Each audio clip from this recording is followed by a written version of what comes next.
Hoje falaremos da Народный комиссариат внутренних дел, no caso a NKVD. Então, quais eram suas patentes, suas funções e o que eles representaram para a União Soviética na Segunda Guerra Mundial? O Lidavoy era um soldado nas tropas internas do NKVD.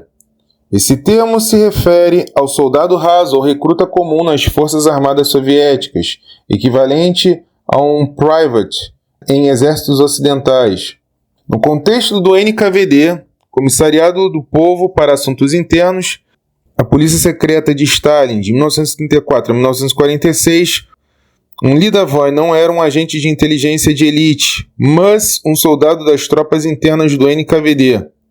Uma força paramilitar de cerca de 500 mil homens em 1941, responsável pela segurança interna, guarda de prisões e repressão.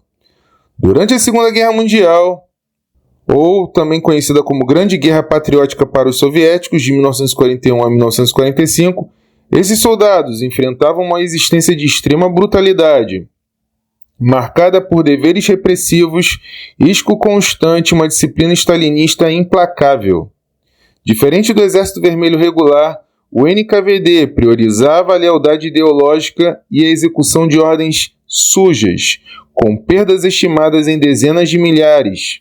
Baseado em relatos históricos, arquivos desclassificados e memórias de veteranos, aqui vai uma visão geral.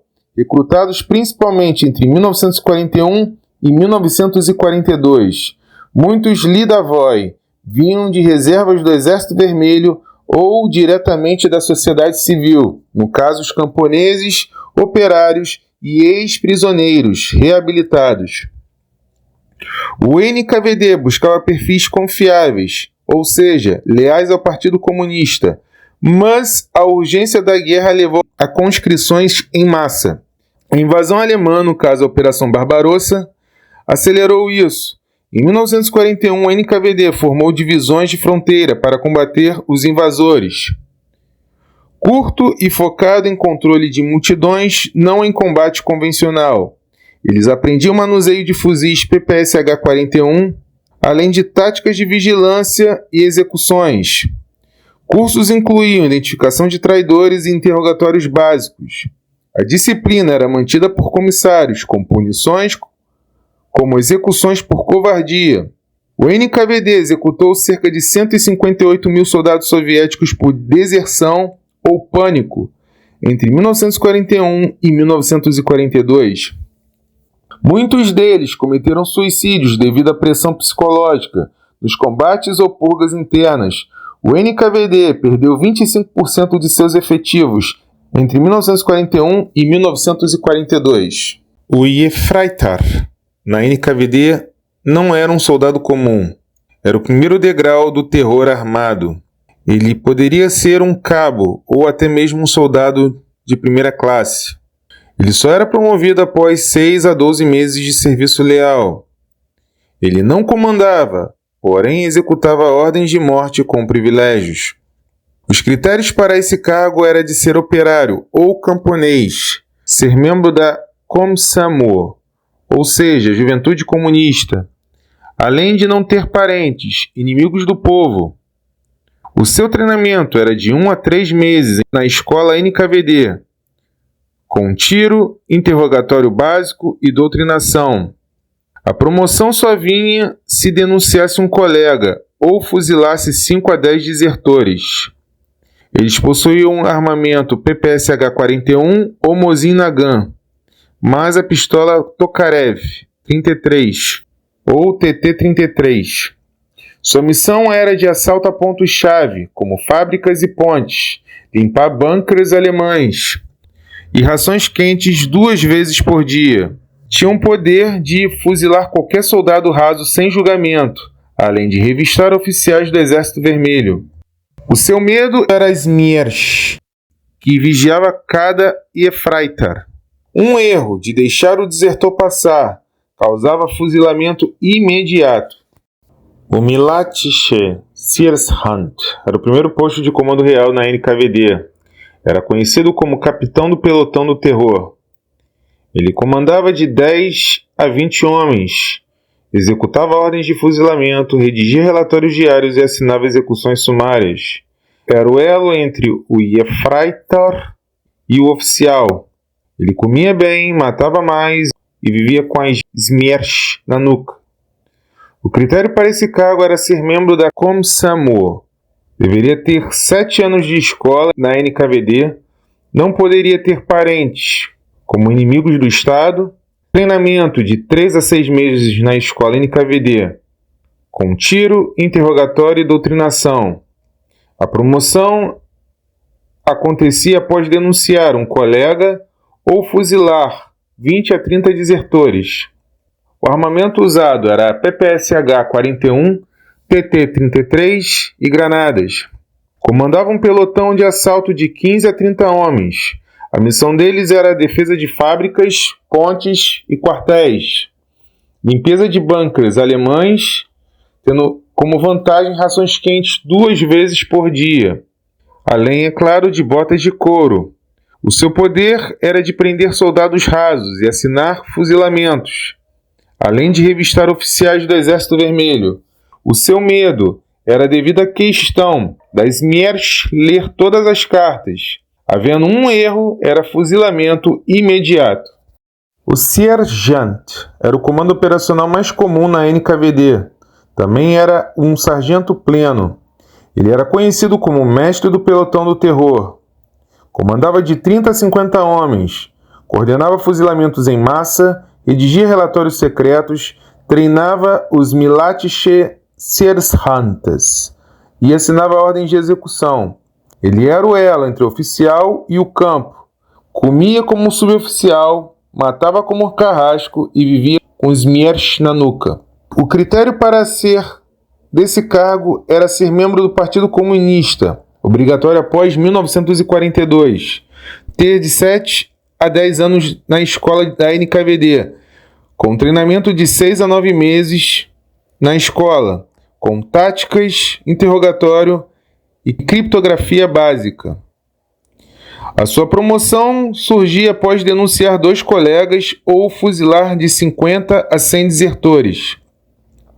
O armamento era o PPSH-41, o TT-33, granadas e rádio. A missão era defender as fábricas, pontes e quartéis, além dos contra-ataques. As vantagens eram de rações quentes 2 vezes por dia, além de ter um caminhão GAZ-AA a seu dispor. Eles podiam prender oficiais do Exército Vermelho, até capitão, e assinavam ordens de execução com carimbo pessoal. O seu medo era das Smierch, ler todas as cartas e gravar as conversas. E tendo apenas um erro, era fuzilamento imediato. O Starche Sergeant era o primeiro sargento, ou sargento sênior. Esse cargo era o ápice do suboficialato operacional na NKVD. Ele era conhecido como mestre de campo, do terror. Comandava companhias inteiras, redigia relatórios secretos, treinava Militische Sergeants e assinava listas de fuzilamento. Ele não era oficial, mas tinha poder de vida e morte sobre centenas de pessoas, além, é claro, de ser vigiado 24 horas pelos Smierch. Ele precisava ter de 27 a 38 anos, filiação ao Partido Comunista desde 1940, como membro pleno em 1943.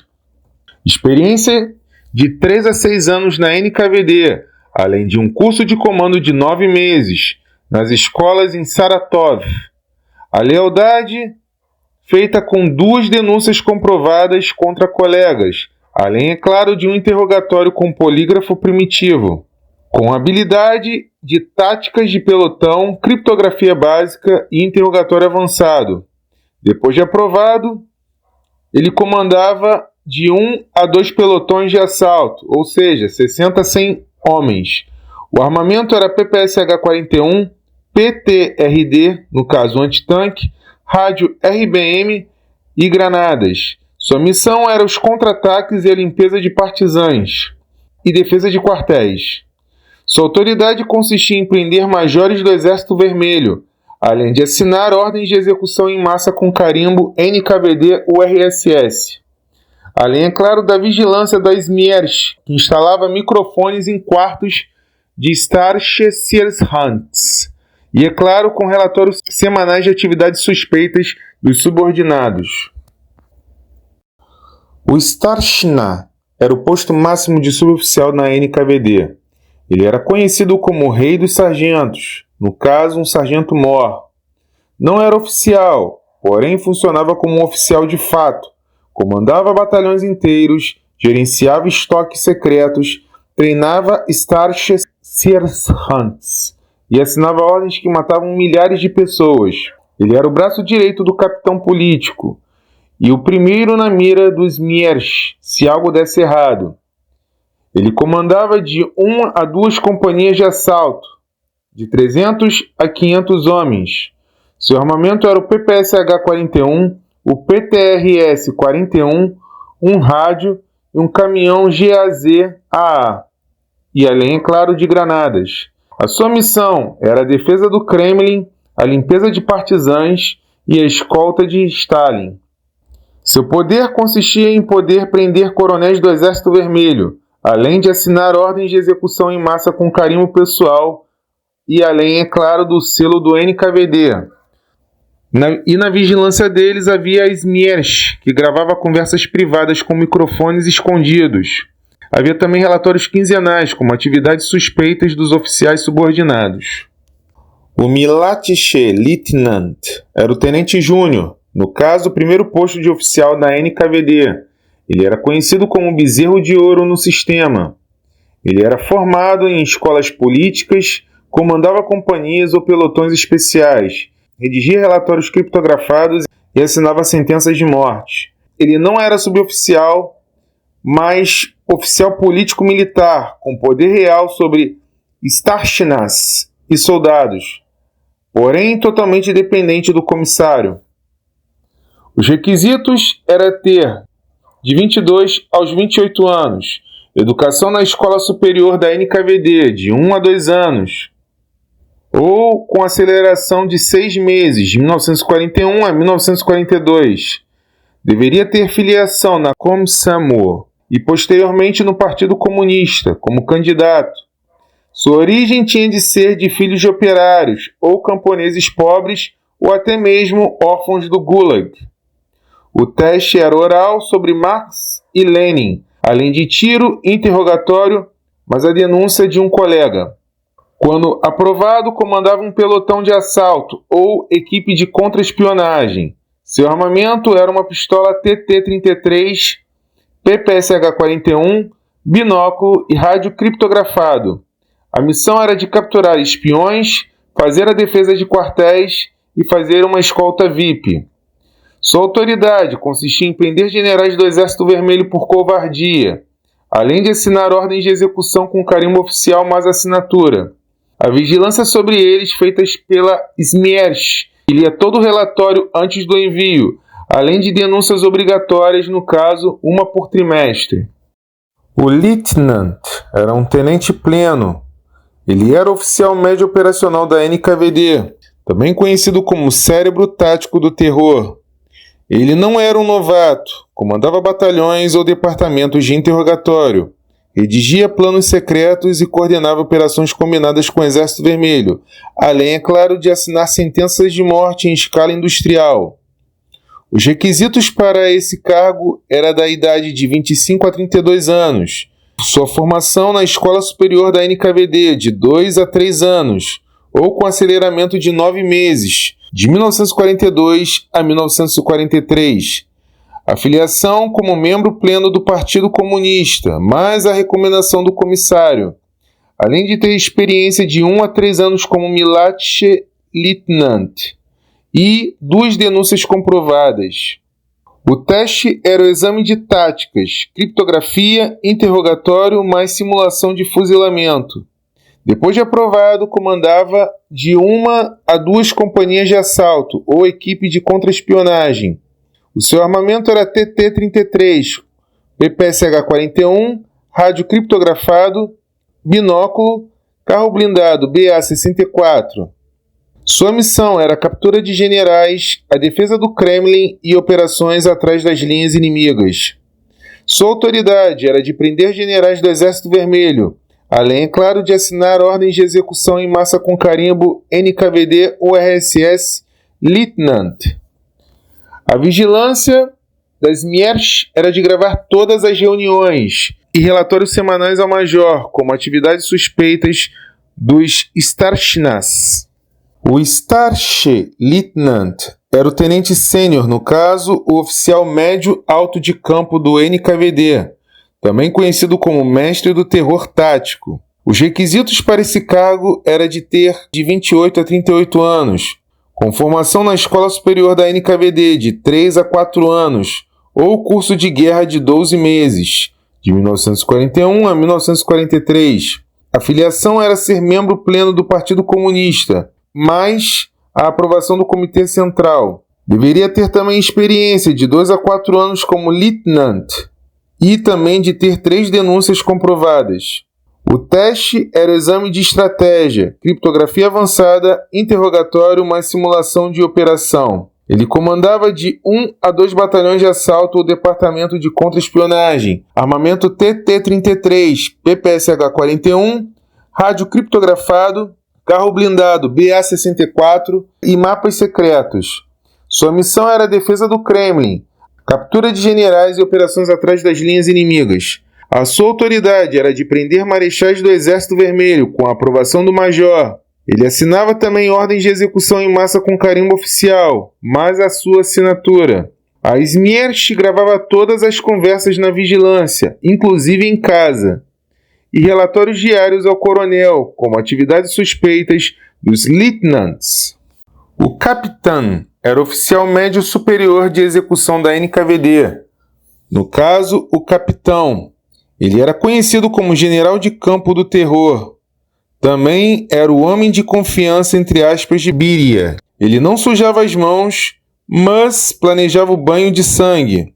Comandava de 1 a 2 regimentos de assalto ou diretoria de contra-espionagem, além de ter um armamento TT-33, PPSH-41, rádio criptografado, carro blindado BA-64, avião PO-2. A sua missão era a defesa do Kremlin, fazer a escolta de Stalin e operações na retaguarda alemã. Sua autoridade consistia em prender marechais do Exército Vermelho com a aprovação do general. Assinava ordens de execução em massa com carimbo NKVD ou RSS Capitão. A Smierch gravava todas as conversas desse cargo, inclusive com a família. E também havia relatórios diários ao general da NKVD, como atividades suspeitas dos Starche Lieutenants. O Maioa era oficial superior de execução estratégica da NKVD, no caso, o Major. Ele era também conhecido como estrategista do terror. Também poderia ser conhecido como homem de Beria. No front, ele planejava, supervisionava e nunca sujava as mãos. Todavia sabia de tudo. O requisito para esse cargo era ter uma idade de 35 a 48 anos, com formação na Academia Superior da NKVD de 5 a 6 anos, ou curso de guerra de 24 meses, de 1941 a 1943. A sua filiação deveria ser membro do partido desde 1930, mas a aprovação direta do Politburo, uma experiência de 4 a 8 anos como capitão, mais 7 denúncias comprovadas. Seu teste era exame de estratégia de frente, criptografia militar, interrogatório, mas a operação real de 100 mil homens. Quando aprovado, comandava de 1 a 2 divisões de assalto ou diretoria de contra-espionagem de frente. O armamento era TT-33, PPSH-41, rádio criptografado, carro blindado BA-64 e avião Li-2. Sua missão era a defesa do Stavka, também fazer a escolta de Stalin, além de operações na Alemanha. A sua autoridade era de prender generais do Exército Vermelho sem aprovação. Assinava ordens de execução em massa com carimbo NKVD URSS Maioa, além de ter as Mierch gravando todas as conversas, inclusive com Stalin, além de ter relatórios diários a Beria, como atividades suspeitas dos capitães. O Podpolkovnik era o tenente-coronel. Ele era o oficial superior de alto comando operacional da NKVD. também conhecido como arquiteto-chefe do terror em escala de frente, além, é claro, de ser chamado de braço direito de Beria no teatro de guerra. Ele planejava em Moscou, executava no fronte e respirava o medo de Stalin. Os requisitos para esse cargo eram de ter de 38 a 52 anos de idade, ter como formação a Academia Superior em NKVD, de 6 a 7 anos, mais os cursos no Estado-Maior, além de ter sua filiação como membro do partido desde 1928, mais a aprovação direta de Stalin e de Beria, com experiência de 5 a 10 anos como Maioa, além, é claro, de ter 10 denúncias comprovadas. O seu teste era exame de estratégia de frente, criptografia militar, logística, mais operação real de 500 mil homens. Quando aprovado, comandava de 1 a 2 grupos de corpos ou diretoria de contra-espionagem, além, é claro, do seu armamento TT-33, PPSH-41, rádio criptografado, carro blindado BA-64, avião LI-2 e trem blindado. Sua missão era a defesa do Stavka, também fazer a escolta de Stalin, além de fazer operações na Alemanha e na Áustria. Sua autoridade consistia em prender generais do Exército Vermelho sem aprovação e assinava ordens de execução em massa com o carimbo. A Smierch gravava todas as conversas, inclusive com a família, e relatórios diários à Béria, como atividades suspeitas dos Maioa. O Polkovnik era o coronel. Ele era oficial superior do Comando Estratégico da NKVD, conhecido como Czar do Terror em escala de teatro de operações, além, é claro, também de ser chamado de Olho de Stalin no fronte. Ele planejava em Moscou, executava em Berlim e respirava o medo de Beria. Os requisitos para esse cargo era de ter a idade de 42 a 55 anos de idade, além de ter formação superior da NKVD de 7 a 8 anos, além, é claro, de ter curso de Estado-Maior-Geral.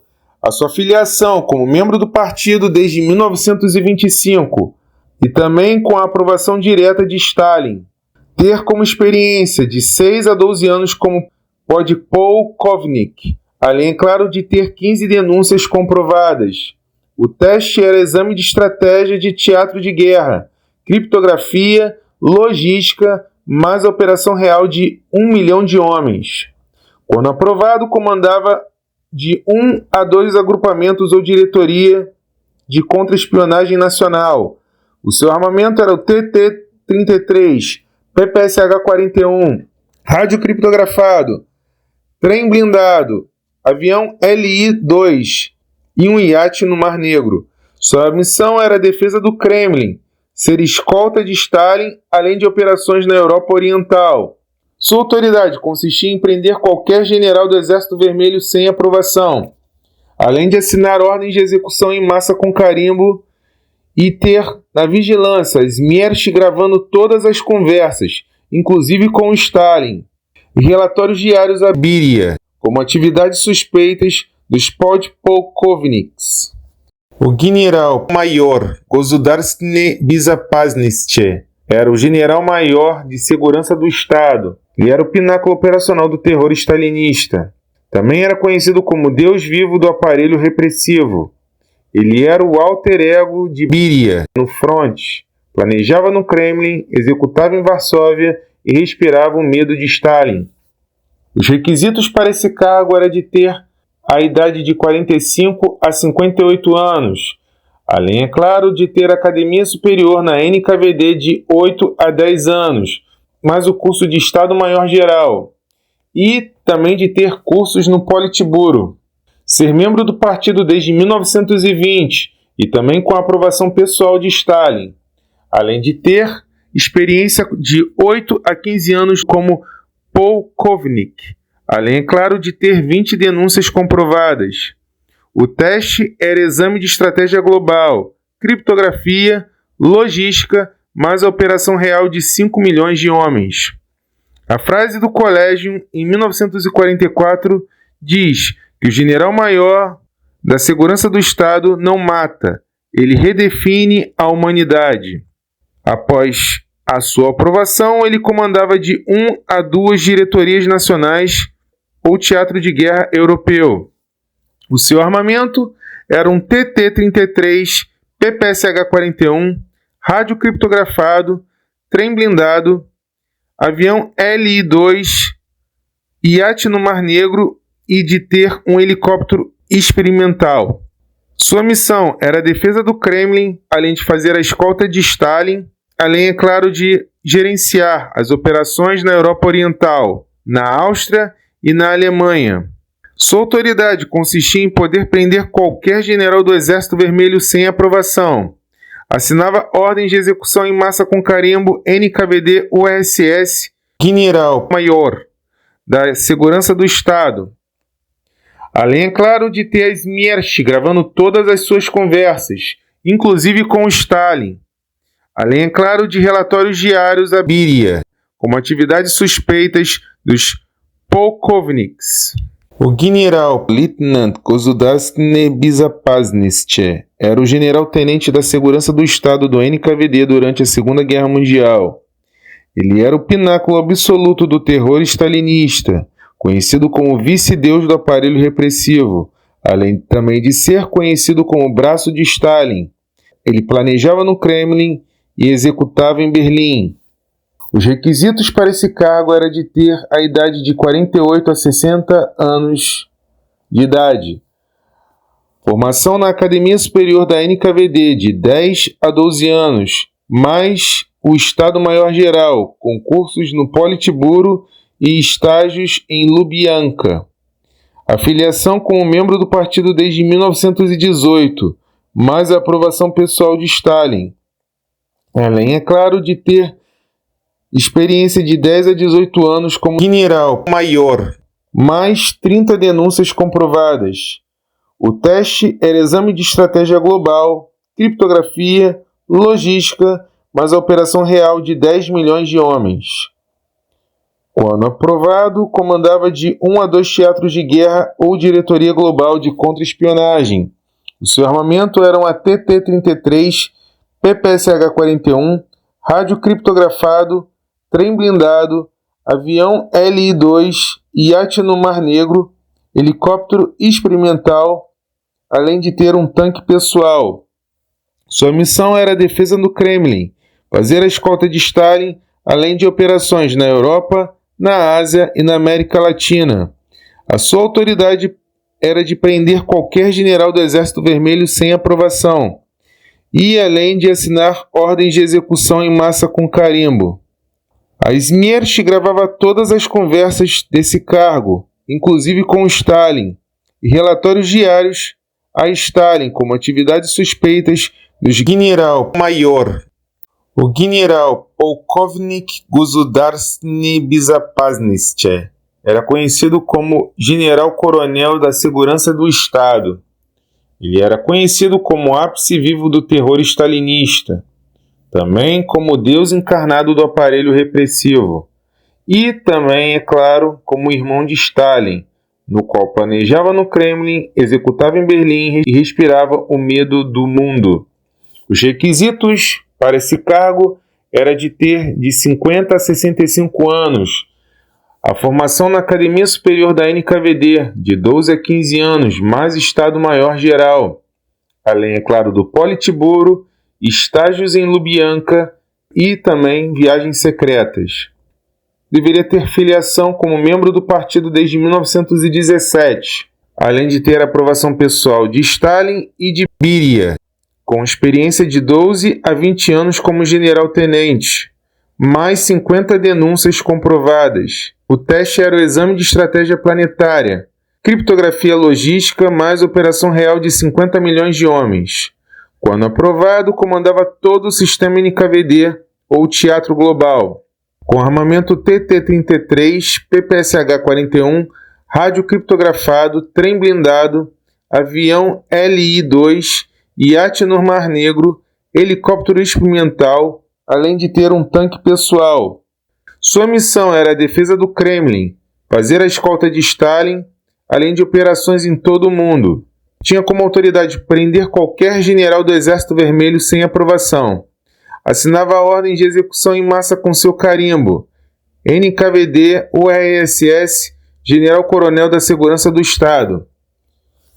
Na sua vigilância havia Smersh, que gravava todas as conversas, inclusive com Stalin, além de relatórios diários a Stalin, como atividades suspeitas do general-tenente. Um exemplo foi Lavrenti Beria, que obteve esse cargo. A conclusão que chegamos é que esses homens eram perigosos e dotados de uma personalidade muito estranha. Todavia, lutaram pela União Soviética com unhas e dentes.